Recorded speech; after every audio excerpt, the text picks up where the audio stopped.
నమస్తే. మేధావి అని చెప్పుకుంటున్నటువంటి యొక్క ప్రొఫెసర్ నాగేశ్వర్ అయితే ఆయన కొంతమందికి మాత్రమే సలహాలు ఇవ్వగలుగుతాడు.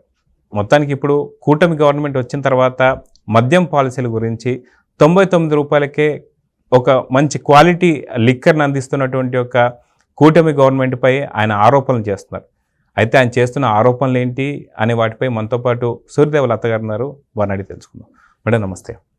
మేడం, గత 5 సంవత్సరాలుగా కంప్లీట్గా దాదాపు ఒక 56,000 మందికి సంబంధించి ఏదైతే కిడ్నీ ఇష్యూస్ కావచ్చు, లివర్ ఇష్యూస్ కావచ్చు, ఇవన్నీ కూడా చూసాం. వాళ్ళు ఏం చేశారంటే స్పిరిట్ లెవెల్స్ కలపడం కావచ్చు, స్పోరిన్ లిక్విడ్ కావచ్చు, ఇటువన్నిటి మీద వాళ్ళు చేస్తున్నటువంటి ఒక కల్తీ మద్యం మీద చాలా వరకు ఏపీ పూర్తిగా సర్వనాశనం అయిపోయింది. చాలామంది మంగళసూత్రాలు కూడా తెగిపోయిన సందర్భం అందరికీ తెలిసిందే. అయితే వీటన్నిటికీ అడ్డుకట్టేస్తూ కూటమి ప్రభుత్వం ఇప్పుడు వచ్చిన తర్వాత వీళ్ళకి సంబంధించి 99 రూపాయలకి మంచి క్వాలిటీ అనేటువంటి ఒక క్వార్టర్ మందు అని చెప్పి ఇవ్వడంలో ఏదైనా తప్పు మీకు కనిపిస్తుందా? ప్రొఫెసర్ నాగేశ్వరరావు గారి యొక్క వ్యాఖ్యలు మీరు ఎలా చూస్తారు? ప్రొఫెసర్ నాగేశ్వరరావు గారు అంటే ఆయన చదువుకున్న మేధావా తెలియట్లేదు, చదువుకున్న మూర్ఖుడా కూడా తెలియట్లేదు. ఎప్పుడూ కూడా చూడండి, ఆయన ఒక టైంలో మాట్లాడేటప్పుడు అప్పట్లో స్పీచ్లు బాగుండేది. ఇప్పుడు మాట్లాడుతున్నది ఏంటంటే ఆయన తాయిలాలకు అమ్ముడుపోయిన వ్యక్తిగానే ఉన్నాడు. సో పేటీఎం బ్యాచ్, ఖచ్చితంగా ఆయన పేటీఎం బ్యాచ్ అని కాదన్నాళ్ళు ఎవరైనా చెప్పమానండి.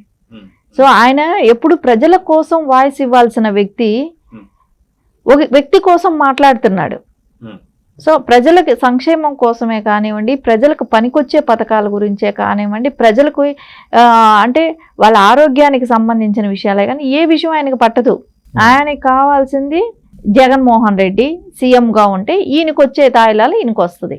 సో అది ఈయన బాధ, అంతకు మించి ఆయనకి వేరే బాధ ఏం లేదు. ప్రజలు ఏమైనా అయిపోయినా బాధ లేదు. అదే 99 రూపాయలకి ఇస్తుంటే ఈయనకి అంటే 200, 300 జగన్ ప్రభుత్వం లాగిస్తే అప్పుడు ఒప్పుకునేవాడా? అంతే కదా. అంటే తక్కువ రేటుకి ప్రజలకు ఎందుకు ఇస్తున్నారైనా? అంటే ఇప్పుడు జగన్మోహన్ రెడ్డి అధికారంలోకి రావటానికి నేను మద్యపాన నిషేధం చేస్తానని చెప్పి వచ్చాడు. కానీ ఎక్కడ మద్యపాన నిషేధం చేయలేదు కదా. చేయనప్పుడు ఎందుకు నువ్వు ఆ రోజు క్వశ్చన్ చేయలేదు? చేయాల్సిన అవసరం ఉంది కదా, కానీ చేయలేదు. ఎందుకంటే జగన్మోహన్ రెడ్డిని అడగటానికి భయపడ్డా, లేకుంటే ఆయన దగ్గర నుంచి డబ్బులు వచ్చాయా? సరే, తర్వాత నుంచైనా ఆ కల్తీ మద్యం, ఇప్పుడు ఒక బాటిల్ మద్యం తయారు చేయడానికి కల్తీలో కలిపి చేస్తే ఒక 20 రూపీస్ ఖర్చు అయ్యింది, ఇంకో 20 రూపీస్ ట్యాక్స్ కట్టాడు. అంటే 40 రూపీస్ బాటిల్ని నువ్వు ఎంత కమ్మావు? 240, 300 కమ్మావు. సో అప్పుడు అది కూడా కల్తీ మద్యం. కల్తీ మద్యం తాగి ఎంతమంది చనిపోయారు, ఎంతమంది హెల్త్ ఇష్యూస్ వచ్చాయి. అసలు రోడ్ల మీద డ్రైనేజ్ కాలువలో కూడా ఇంకా తలలు కింద పెట్టి కాళ్ళు పైకి లేపి విచిత్రమైన ఫోటోలన్నీ చూసాం. ఈ 5 ఏళ్ల పీరియడ్లో వాళ్ళు ఎక్కడ పడిపోయారు, ఎక్కడ తాగారు ఏంటని కూడా తెలియలేదు. రాకేష్ మాస్టర్ లాంటి వాళ్ళు కూడా అక్కడికి వెళ్ళి అక్కడ మద్యాన్ని తాగి చనిపోయారని చెప్పేసి అందరు అంటున్నారు. వాళ్ళు ఆయన జస్ట్ బిఫోర్ డే కూడా ఆయన అది తాగుతూ ఇది బాగలేదు ఇంకా తప్పలేదు తాగుతున్నాను అని చెప్పి ఆయన వీడియోలు కూడా పెట్టినట్టున్నారు కదా. అలాంటివి అంటే ఎంత తాగుబోతులు కూడా చెప్తున్నారు. అలాంటి వాళ్ళకి మద్దతు పలుకుతున్నాడు, జగన్మోహన్ రెడ్డికి మద్దతు పలుకుతున్నాడు ఈ రోజున. అంటే అన్నా క్యాంటీన్లు పెట్టారు, వాటికి ఇది పేరు పెట్టుకున్నారు, దీపం పథకం, ఇట్లాంటివన్నీ చెప్తున్నావు. మద్యానికి పెట్టుకోవాల్సిన అవసరం లేదు. మద్యం అనేది ఏ గవర్నమెంట్ వచ్చినా ఎప్పుడు వచ్చినా అది నిరంతరం వెళ్తూనే ఉండాలి. అది మద్యానికి ఎవడు ఎన్టీఆర్ మద్యం అని ఎవడు పెట్టడు. నీకు చదువుకుని బుర్ర ఉందో లేదో కూడా తెలియట్లేదు. కానీ ఇట్లాంటి వ్యక్తి ఇంకా అసలు ఇలాంటి ప్రొఫెసర్ అని చెప్పుకొని ఆయన ఎమ్మెల్సీ అంటే ఆయన గురించి ఉన్నతంగా ఆలోచించారు కాబట్టి ఆ రోజుకి ఆయనకు అలాంటి ప్లేస్ రావడానికైనా ప్రజలందరూ కూడా ఆలోచించారు. కానీ ఈ రోజున ఎప్పుడూ కూడా ప్రజల పక్షాన మాట్లాడటం లేదు. అదే అందరికీ ఈయన చూస్తే అసలు ఒక ఇది వరకు ఆయన స్పీచ్ అంటే అందరికీ ఒక వాల్యూ ఉండేది, వినాలనిపించేది. ఇప్పుడు ఈ మధ్యలో ఏంటవుతుందంటే ఆయన మొత్తం ఒక మనిషికి, ఒక వ్యక్తికి ఇది తీసుకొని మాట్లాడుతున్నాడు. సరే, నువ్వు మాట్లాడినంత మాత్రాన ప్రజలు ఎవరు నీ మాటలు వినటానికి రెడీగా లేరు. నిజాలు ఏంటనేది, ఎవరు ఏం చేస్తున్నారు ఏంటనేది తెలుస్తుంది కదా.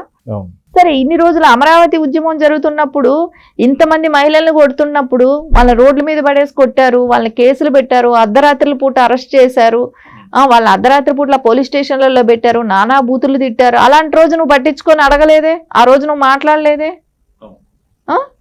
అంటే గత 5 ఏళ్ళు జగన్ ప్రభుత్వం ఏం చేస్తే అదే అన్నట్టు మాట్లాడావు, అదే కరెక్ట్ అన్నట్టు మాట్లాడినట్టేనా? వీటికన్నిటికీ కూడా ప్రొఫెసర్ నాగేశ్వరరావు గారికి తెలియాల్సింది ఒక్కటే, ఆయన వాయిస్ ఇవ్వగలిగితే ప్రజల కోసం ఇవ్వాలి, అంతేగాని నీ సొంత లాభం కోసం చెప్తే ఎవడు వినటానికి రెడీగా లేడు. మళ్ళా ముసుగేంటి, ఆయన ముసుగేం వేసుకుంటాడు, నేను ప్రజల మేధావి ముసుగేసుకుంటాడు. మళ్ళీ ప్రజల పక్షాన మాట్లాడుతున్నాను అంటాడు. ఏంటి ఆయన మాట్లాడేది ప్రజల పక్షాన? ఇప్పుడు మాట్లాడిన టాపిక్ లో అంటే ప్రజలకు ఎందుకు 99 రూపాయలకే నువ్వు మద్యం ఇస్తున్నావు అని అడుగుతున్నాడు. అది క్వాలిటీ మద్యం. క్వాలిటీ మద్యం నువ్వు 300లకు కదా ఇవ్వాలి, జగన్మోహన్ రెడ్డి 300కి ఇచ్చాడు కదా, నువ్వు ఎందుకు తక్కువ రేటుకి ఇస్తావు, నువ్వు కల్తీ చేసి కదా ఇవ్వాలి, వాళ్ళు చావాలి కదా, వాళ్ళు ఎందుకు బతకాలి, తాగినోడందరూ చచ్చిపోవాలి కదా అనేటట్టే ఉంది ఆయన మాటలు. సో ఇవన్నీ కూడా ఎట్లా అనిపిస్తుంది అంటే ఆయనకి ఏం మాట్లాడుతున్నాడు ఏం చేస్తున్నాడో అర్థమైనట్లేదేమో కానీ ఆయన మాటలు ప్రతి వాళ్ళకి కూడా ఇప్పుడు క్లియర్గా అర్థమయ్యాయి. ఆయన ఉద్దేశం ఏంటంటే ఎంతసేపు జగన్మోహన్ రెడ్డిని సపోర్ట్ చేసుకుంటూ రావటం, మేధావి ముసుగులో చేస్తున్న పని అది. అయితే గతంలో మనం చూసుకుంటే వైసీపీ ప్రభుత్వం ఏదైతే ఎన్టీఆర్ గారి హెల్త్కి సంబంధించినటువంటి ఒక దాన్ని కూడా వాళ్ళ పేరు పూర్తిగా మార్చేసి డాక్టర్ రాజశేఖర రెడ్డి గారి పేరు పెట్టడం జరిగింది. మరి అప్పుడు ఎందుకని ఎన్టీఆర్ గారి పేరు మార్చకుండా ఉండాలని చెప్పి అప్పుడెందుకు ఈ మేధావి మాట్లాడలేదు అంటే ఏం చెప్తారు? మేధావికి ఎందుకంటే ప్యాకేజీలకి ఫిక్స్ అయిపోయాడు మేధావి, సో అందుకని ఆయన మాట్లాడటానికి అప్పటికి ఇష్టం లేదు. కానీ ఇప్పుడు ఏంటంటే ఆ ప్యాకేజీలకి మళ్ళా మాట్లాడాలన్నా ఇప్పుడున్న గవర్నమెంట్ని విమర్శించాలి, కూటమి ప్రభుత్వాన్ని విమర్శించాలి. ఆయన అడిగిన మాటలకి లాజిక్కే లేదు. అంటే నువ్వు తగ్గించి అమ్ముతావు కాబట్టి వాళ్ళు తాగుతారని అంటున్నాడా? అదే నువ్వు అట్లనే చెప్పట్లా ఆయన, నువ్వెందుకు తక్కువకి ఇచ్చావు అంటున్నాడు. నువ్వెందుకు తక్కువకి ఇచ్చావు అంటే తక్కువకి ఇస్తే వాళ్ళు ఏమైనా ఎక్కువ మంది తాగుతారా అని. అంటే ప్రజల దగ్గర మద్యం అని చెప్పి వాళ్ళు సంపాదించుకున్న రోజు కూలీకి వెళ్తే 500 రూపాయలు వాళ్ళు సంపాదించుకుంటే ఆ డబ్బులు కూడా మద్యం సాకుతో ఆ 300 కూడా లాగేసుకోవాలా? అది కరెక్ట్ అని ఆయన ఉద్దేశం. మళ్ళీ దానిలో కల్తీ చేసి మళ్ళీ హాస్పిటల్కి ఖర్చు పెట్టాలనా? ఎంతమంది చనిపోయారు, ఎంతమంది వెధవులయ్యారు? వీటికంతా కారణం ఏంటి? జగన్మోహన్ రెడ్డి అత్యాస, డబ్బు మీద ఉన్న వ్యామోహంతో ప్రజలు ఆరోగ్యాలు కూడా పాడయ్యాయి. వీటికన్నిటికీ ఇలాంటి మేధావులు ఎలాంటి సమాధానం చెప్తున్నారు? ఇప్పుడు ఇట్లా మాట్లాడటానికి ఈయన మేధావి అనటానికి అర్థం ఉందా? ఎవరు కూడా దీన్ని ఇట్లాంటి వ్యక్తిని గురించి ఈ రోజున ప్రొఫెసర్ నాగేశ్వరరావు గారు ఇట్లాంటి మాటలు మాడితే ఎవరు హర్షించేటట్లేరు, ఎవరు చూసేటట్లేరు. ఒక టైం అయిపోయింది ఆయనది. అది ఎప్పుడైతే జెన్యున్ గా మాట్లాడినన్ని రోజుల వరకు. ఇప్పుడు ఆయన మాటలు వినటానికి ఎవరు కూడా రెడీగా లేరు. ఆయన మాట్లాడే మాటల్లో కూడా క్లియర్ గా అర్థమవుతుంది దేన్ని బేస్ చేసుకొని మాట్లాడుతున్నాడు అనేది. సో చూద్దాం మేడం, ఖచ్చితంగా గతంలో వైసీపీ ప్రభుత్వానికి సంబంధించి మాత్రం ఆయన ఎప్పుడు కూడా వాళ్ళని ప్రశ్నించలేదు. ఎందుకంటే ఎంతోమంది ప్రాణాలు పోయినా లేదంటే మనకు ఎన్టీఆర్ గారికి హెల్త్ యూనివర్సిటీకి సంబంధించి పేరు ఏదైనా మార్చినా సరే వాళ్ళు ఎప్పుడు మాట్లాడలేదు. కానీ ఇప్పుడు వచ్చిన తర్వాత కూటమి ప్రభుత్వంపై ఒక నింద జల్లాలని, చెడ్డ పేరు తీసుకురావాలని చెప్పి వాళ్ళు ట్రై చేస్తున్నారు. బట్ అది ప్రజలందరూ కూడా వాళ్ళందరికీ తెలుసు. 164 సీట్లు ఇచ్చిన మ్యాండేటరీ చూసాం కాబట్టి చూద్దాం జరుగుతుంది. నమస్తే.